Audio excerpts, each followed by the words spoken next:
you want to provide benefit to your users of the app, whether your main business is the app or whether the app just sort of supplements your business as a bank or as a cell phone provider or whatever.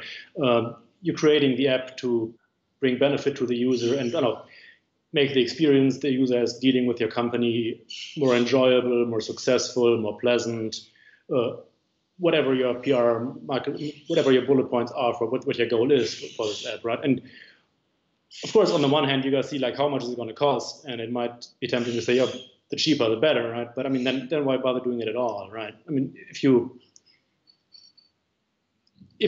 investing the money to create an app for whatever reason or however it fits in your business, then it makes sense to if you have the resources to do it properly, so that your users actually do benefit from it and actually get an enjoyable experience out of it, and not a experience where say, oh, I got to deal with that banking app again today.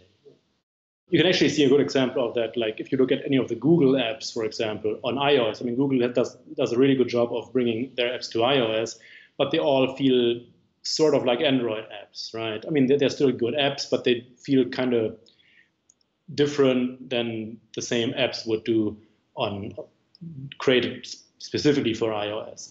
Well, on the flip side, if you look at, for example, Apple Music is an app that Apple brought over to Android, and that feels actually very Android-like because it doesn't look anything like the iOS version. It really focuses on like how would you do these kind of things in Android.